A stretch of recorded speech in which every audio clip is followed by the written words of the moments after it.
नमस्कार दोस्तों, आप सभी को हैप्पी छठ पूजा। दोस्तों, आज की जो भूतिया कहानी है यह बहुत ही ज्यादा खतरनाक और हथुआ की सचमुच की घटित कहानी है। हथुआ के अंदर एक ग्वाला था जिसका नाम था केदार। उसके पास बहुत सारे जानवर थे जैसे कि गाय, भैंस, बैल, बकरियां।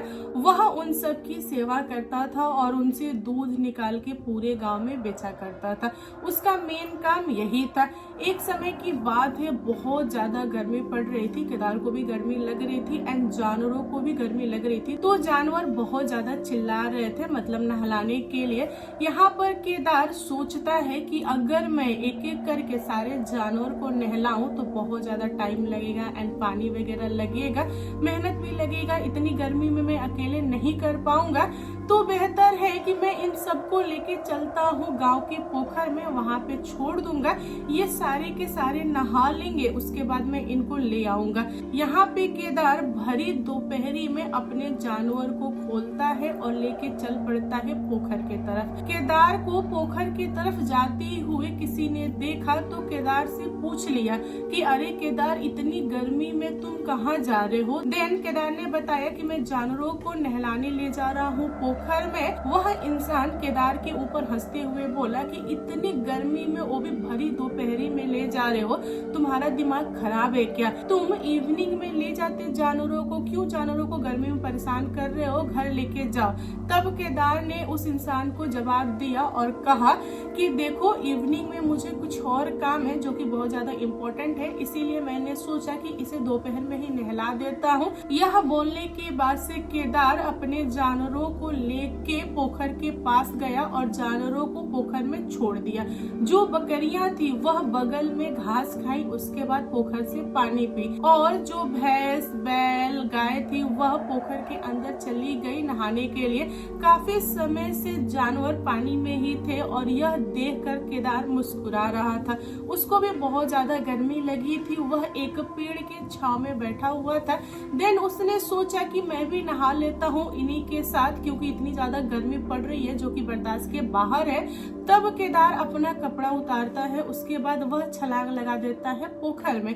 वह नहा ही रहा था, तभी उसको महसूस हुआ कि उसका जो पैर है कहीं पे फंस गया है। वह अपनी पैर निकालने की कोशिश कर रहा था, लेकिन वह अपनी पैर निकाल नहीं पा रहा था। थोड़ी ही देर में उसे रियलाइज हुआ कि कोई इंसान है जो पानी के अंदर है, उसके पास हाथ है और वह हाथ पकड़ के मुझे घसीट रहा है, अंदर खींच रहा है। यह महसूस होते हुए केदार समझ गया कि वह बुरी तरह से फंस चुका है, उसे बचाने वाला कोई नहीं है। फिर भी वह गला फाड़ रहा था, चिल्ला रहा था कि कोई हो तो मुझे बचाओ, लेकिन दूर दूर तक कोई भी नहीं था, क्योंकि भरी दोपहरी था, सारे लोग अपने अपने घर पे आराम कर रहे थे। यहाँ पर केदार उस चीज से बच नहीं पाया। जो भी पानी के अंदर था उसने केदार को पकड़ा और उलेट दिया। उसके बाद वह चीज केदार को पूरा अंदर धसा दिया।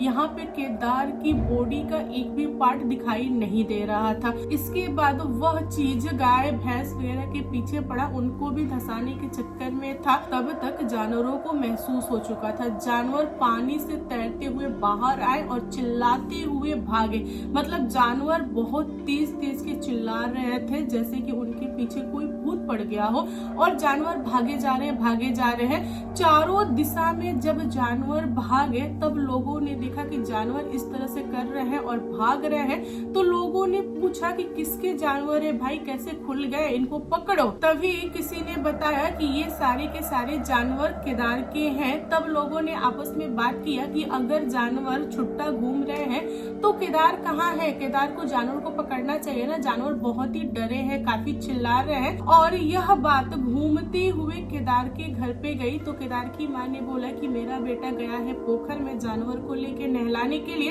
अभी तक नहीं लौटा, काफी टाइम हो गया है। और यहाँ पर केदार की माँ बहुत ज्यादा डर चुकी थी। उन्होंने अगल बगल के लोगों को बोला कि मुझे ना बहुत ज्यादा डर लग रहा है, मुझे ऐसा शंका हो रहा है कहीं मेरा बेटा पानी में डूब तो नहीं गया ना, क्योंकि सारे के सारे जानवर इधर उधर भाग रहे हैं और बेटा अभी तक लौट के नहीं आया। अगर बेटा होता तो जानवर इधर उधर नहीं घूमते। और यह बात पूरे गांव में फैल गई। गांव के सारे लोग इकट्ठा हुए, उसके बाद पहुंचे पोखर के पास।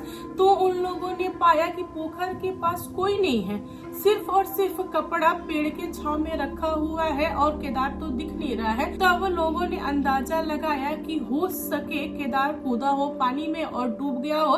चलो छानते हैं उसे और बाहर निकालते हैं।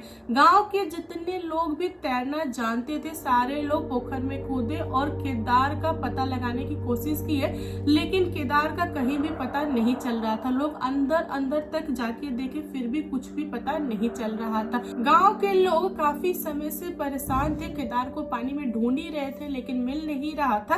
तभी किसी ने आवाज दिया और बोला कि मुझे लग रहा है केदार मिट्टी में धंस चुका है। उसके पैर के फिंगर मुझसे टच हुए, मुझे लग रहा है कि केदार यहीं पे है। लोगों ने अंदर डुबकी मारी, उसके बाद थोड़ा थोड़ा मिट्टी हटा के देखा लो तो उसके नीचे किसी का पैर मिला। लोगों को अंदाजा हो गया कि यह केदार का ही बॉडी है। फिर लोगों ने बहुत ज्यादा मेहनत किया और केदार की बॉडी को अंदर से निकाला। तब जाके गांव वालों को पता चला कि केदार को धंसा दिया था बुढ़वा ने, क्योंकि इस टाइप से कोई भी इंसान नहीं डूबता है। अगर कोई इंसान पानी में डूबे तो उसका जो शरीर होता है वह फूल के ऊपर आ जाता है, यानी कि ऊपर तैरता रहता है। मिट्टी के अंदर पूरी बॉडी नहीं धंस सकती है। और यह बात पूरे गांव में फैल गई और गांव के लोगों ने भी जाना और इस चीज को माना कि उस पोखर में बुढ़वा है। किसी को भी जाना हो पोखर में तो अकेले ना जाए, अगर अकेले जाएगा तो वह बुढ़वा धंसा देगा। दोस्तों, उस दिन के बाद से लोग पोखर की तरफ जाना बंद कर दिए, क्योंकि लोगों का मानना था कि केदार की जो आत्मा होगी वहीं फंसी होगी और वह भी बुढ़वा बन गई होगी, वह भी हमें पकड़ लेगी। दोस्तों, इसके ऊपर आप लोग का क्या कहना है? आप लोग को क्या लगता है केदार की जो आत्मा होगी वह वहां पे फंस के बुढ़वा बन चुकी होगी, वह किसी को शिकार करने के चक्कर में होगी, या फिर गांव के लोग ऐसे ही आपस में बातें करते हैं? इस पे आपका क्या कहना है कमेंट करके बताइएगा। कहानी पसंद आए तो प्लीज लाइक एंड शेयर कीजिएगा और मेरे चैनल पे नए आए हो तो चैनल को सब्सक्राइब करना। Thank you, bye.